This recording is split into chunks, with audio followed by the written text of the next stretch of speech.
ភ្នាក់ងារព័ត៌មានអន្តរជាតិ Al Jazeera ទម្លាយថាប្រាសាទខ្មែរបុរាណរងការខូចខាតយ៉ាងធ្ងន់ធ្ងរដោយសារចំនួនព្រំដែនខណៈខៃនៅតែបន្តការកាន់កាប់ដោយខកច្បាប់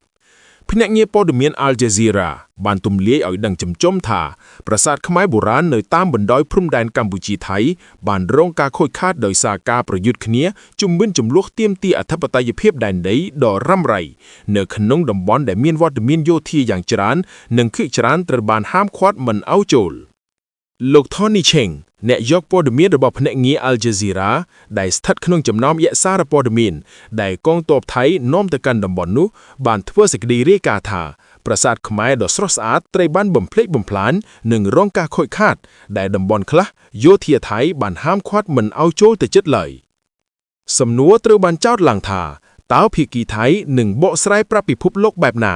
ខណៈដែលសារព័ត៌មានយក្សមួយនេះបានបញ្ជាក់យ៉ាងច្បាស់ថាប្រាសាទដែលខ្លួនកំពុងចូលកាន់កាប់នេះគឺជាប្រាសាទរបស់ខ្មែរទន្ទឹមនឹងនេះក្រសួងវប្បធម៌និងវិចិត្រសិល្បៈកម្ពុជាក៏បានចេញសេចក្តីតវ៉ាជាថ្មីម្ដងទៀតប្រឆាំងនឹងសកម្មភាពរបស់យោធាថៃលើប្រាសាទតាក្របីនិងប្រាសាទមួយចំនួនទៀតដោយស្នើឲ្យបញ្ឈប់រាល់សកម្មភាពបំផ្លិចបំផ្លាញនិងគម្រោងនានាជុំវិញប្រាសាទតាក្របីដែលជាកម្មសិទ្ធិស្ថិតក្នុងដែនអធិបតេយ្យភាពរបស់កម្ពុជាជាមួយគ្នានេះដែរក្រសួងការបរទេសនិងសហប្រតិបត្តិការអន្តរជាតិកម្ពុជាក៏បានបង្ហាញចំហតស៊ូមតិយ៉ាងម៉ឺងម៉ាត់លើការចូលកាន់កាប់តំបន់មួយចំនួនដែលជាអធិបតេយ្យភាពរបស់កម្ពុជាពីសំណាក់ភាគីថៃងាកមើលខាងភាគីថៃវិញបែរជាបង្ហាញភាពអត្តមនិយមដោយនៅតែប្រកាន់ចំហថាប្រាសាទទាំងនេះជារបស់ខ្លួនដែលផ្ទុយស្រឡះពីការផ្សាយនិងសេចក្តីរាយការណ៍របស់សារព័ត៌មានអន្តរជាតិធំៗដូចជា Al Jazeera ជាដើម